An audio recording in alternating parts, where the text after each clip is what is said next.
Assalamualaikum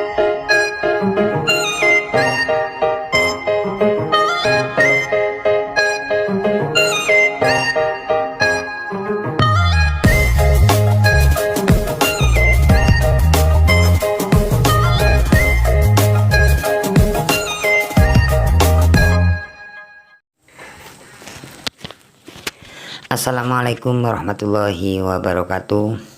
Halo teman-teman, balik lagi di channel Markas Pinjol teman-teman ya. Oke teman-teman, seperti biasa di video kali ini saya akan berbagi lagi pengalaman gagal bayar di aplikasi Finplus. Dimana di aplikasi Finplus ini ada tagihan yang masih belum dibayar sampai hari ini. Nah, buat teman-teman yang penasaran tentang resiko gagal bayar di aplikasi Finplus, kalian simak video ini sampai selesai. Karena di video ini saya akan berbagi pengalaman tentang resiko gagal bayar di aplikasi Finplus. Di sini saya masih mempunyai tagihan di aplikasi Finplus dan aplikasinya masih ada teman-teman ya. Oke. Buat teman-teman yang penasaran, langsung saja kita bahas teman-teman ya. Jadi tonton sampai selesai agar kalian tidak gagal paham teman-teman ya. Oke, sebelum kita lanjut, buat teman-teman yang masih belum subscribe ke channel ini, jangan lupa tekan tombol subscribe-nya ya, agar kalian tidak ketinggalan info tentang seputar gagal bayar pinjaman online, baik itu ilegal maupun legal teman-teman ya. Oke, tanpa lama-lama langsung saja saya buka aplikasinya.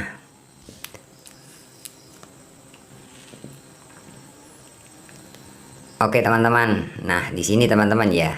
Nah ini aplikasi Finplus ya. Jadi banyak sekali teman-teman subscriber yang bertanya tentang aplikasi Finplus ya, tentang DC lapangan dan tentang sebar data ya. Nah di sini saya akan berbagi sesuai pengalaman teman-teman ya, sesuai pengalaman tentang gagal bayar di aplikasi Finplus. Oke. Nah di bagian sini teman-teman ya, di bagian jumlah pendanaan ini ada tagihan ya 4 juta ya. Jadi ini pinjaman yang masih belum dibayar ya, 4.277.000 sekian. Nah jatuh temponya ini tanggal 17 bulan 3 2023 teman-teman ya. Jadi waktu jatuh temponya itu tanggal 17 ya bulan 3 2023. Nah kemudian di sini perhatian Anda telah 348 hari ya. Jadi 348 hari ini sekitar 11 bulan ya, di aplikasi Finplus ini tidak dibayar. Tagihannya sudah mencapai 4 juta.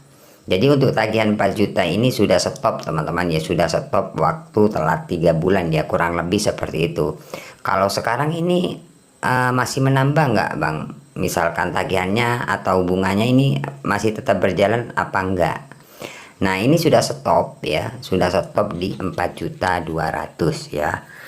Ya waktu telat 1 bulan ya masih tetap berjalan, untuk bunga 2 bulan 3 bulan baru berhenti. Jadi sudah stop di 4.277.000 sekian ya. Sampai sekarang masih belum dibayar ini. Oke, buat teman-teman yang penasaran tentang risikonya, Bang, gagal bayar di aplikasi Finplus apakah sebar data kalau kita telat bayar ataupun gagal bayar? Nah, di sini saya akan menjelaskan teman-teman ya. Jadi misalkan teman-teman telat bayar di aplikasi Finplus ini, misalkan kalian mau jatuh tempo ataupun telat bayar 1 hari ya, 2 hari, itu kalian akan dihubungi seperti itu ya. Akan dihubungi 1 hari bisa sampai 5 nomor yang berbeda akan masuk ke WA kalian atau ke nomor kalian. Jadi intinya kalian akan dihubungi, diingatkan, ditagih melalui telepon, WA setiap hari itu teman-teman ya. Ya karena apa? Karena kalian telat, apalagi mau ya, apalagi sudah telat ya, mau jatuh tempo aja dihubungi oleh pihak pinjolnya, diingatkan, apalagi sudah telat ya. Kalau sudah telat 1 hari bisa sampai 5 bahkan bisa lebih ya. Itu yang bikin pusing teman-teman yang ya awal-awal telat bayar. Ya karena apa? Karena merasa berisik kalian akan dihubungi telepon kayak gitu. Sebenarnya itu sebuah resiko teman-teman, sebuah resiko misalkan kalian gagal bayar ataupun telat bayar. Ya, karena tidak biasa ya. HP kita akan berdering terus ya, oleh apa ya, oleh pihak penagih akan dihubungi terus menerus seperti itu ya. Jadi saran saya, misalkan kalian telat bayar, misalkan banyak yang WA telepon kayak gitu, kalian nggak usah panik. Itu sudah resikonya kalau kalian telat bayar seperti itu ya. 1 minggu 2 minggu itu masih gencar-gencarnya kalian akan dihubungi kalau kalian nggak bayar ya. Ya itu aja sih untuk resikonya. Kalau masalah sebar data nggak ada sebenarnya. Kalau teman-teman telat bayar kemudian dapat WA ya, dapat telepon, misalkan kalau Anda nggak bayar hari ini, data Anda kami perluas atau data Anda kami sebar. Nah misalkan kalian dapat WA seperti itu, sebenarnya kalau kalian telat dipinjol memang seperti itu resikonya. Sebenarnya kalau kalian dapat WA seperti itu, kayak kalau Anda nggak bayar hari ini, data Anda kami sebar misalkan. Kalau Anda nggak melunasi hari ini atau nggak ada pencicilan ya, data Anda kami sebar. Sebenarnya kalau kalian dapat WA seperti itu hanya nakut-nakuti. Kalian nggak usah takut ya, nggak usah panik ya, takut dihubungi semua kontak-kontak kalian, nggak bakalan ya, nggak bakalan terjadi teman-teman ya. Misalkan sebar data ataupun dihubungi kontak-kontak kalian, dihubungi semua, enggak. Kalaupun ada ya, kalaupun ada itu biasanya kalau kalian telat pinjol ya memang ada 1 atau 2 orang, itu aja sih. Kalau pinjol legal ya, kalau pinjol yang sudah resmi OJK itu nggak bakalan sebar data ya. Cuman kalau kalian dapat WA diancam sebar data, sebenarnya itu hanya nakut-nakuti ya, jadi nggak bakalan terjadi ya. Kenapa kok dapat WA seperti itu ya? Agar kalian apa ya, melunasi tagihan kalian. Intinya kalian ditakut-takuti. Makanya di sini saya sarankan kalian nggak usah takut. Itulah resikonya seperti itu. Cuman ditakut-takuti aja ya. Nah kemudian untuk keterlambatan sejauh ini teman-teman ya, sejauh 11 bulan ya, sampai sekarang ini nggak ada yang namanya sebar data. Seingat saya kalau di luar Kondar, di luar kontak darurat kita itu dihubungi, kalau nggak salah ada sih 1 orang lah ya, nggak sampai banyak kok. Kalaupun ada sebar data misalkan ya, nggak bakalan ke seluruh kontak. Kalaupun ada itu 1 atau 2 orang ya, itu tapi jarang yang dilakukan oleh pihak pinjol legal. Contohnya Finplus ini jarang seperti itu. Cuman kalau kalian dapat WA diancam sebar data itu hanya gertak ya, atau nakut-nakuti kalian agar kalian mencari dana talangan untuk pelunasan seperti itu teman-teman ya. Jadi intinya itu hanya nakut-nakuti ya.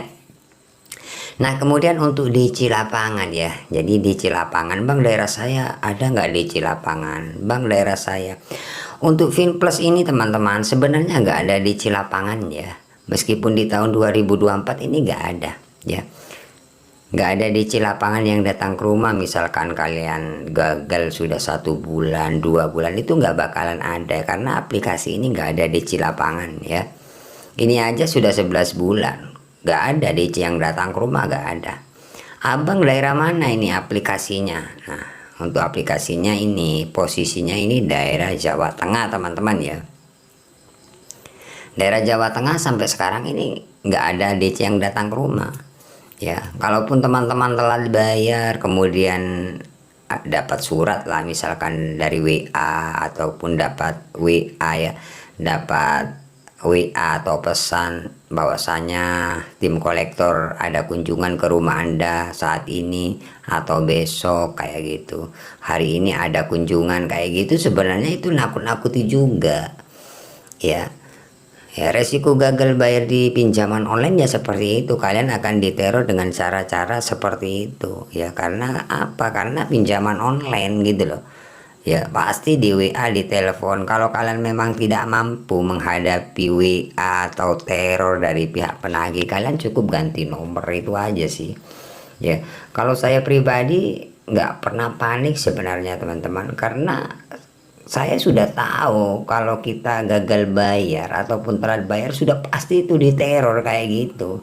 Kalau masalah DC mau datang dapat WA, dikirim surat atau foto DC yang mau datang ke rumah kayak gitu, sebenarnya nakut-nakuti dari dulu. Ya, dari dulu kalau kalian gagal bayar, semua yang gagal bayar pasti dapat WA DC mau datang. Kalian bisa lihat di video-video saya itu. Bahkan kalau DC yang WA ya, DC yang WA biasanya DC mau datang ke rumah hari ini atau sekarang ada kunjungan, saya telepon. Pinjol apa aja saya telepon, kalian bisa cek di video-video saya marah-marahin. Kenapa saya marah-marahin? Ya setiap hari soalnya WA, ya besok ada kunjungan, ternyata nggak datang. Besoknya ada, selang 1 hari atau 2 hari ada WA lagi, ya posisi Anda di mana ya. Sekarang tim kolektor menuju ke rumah Anda, ternyata nggak datang. Kalian lihatlah video-video saya, meskipun dari pihak DC Kredit Pintar. Saya telepon, kalian cek pokoknya video saya kalau saya bohong.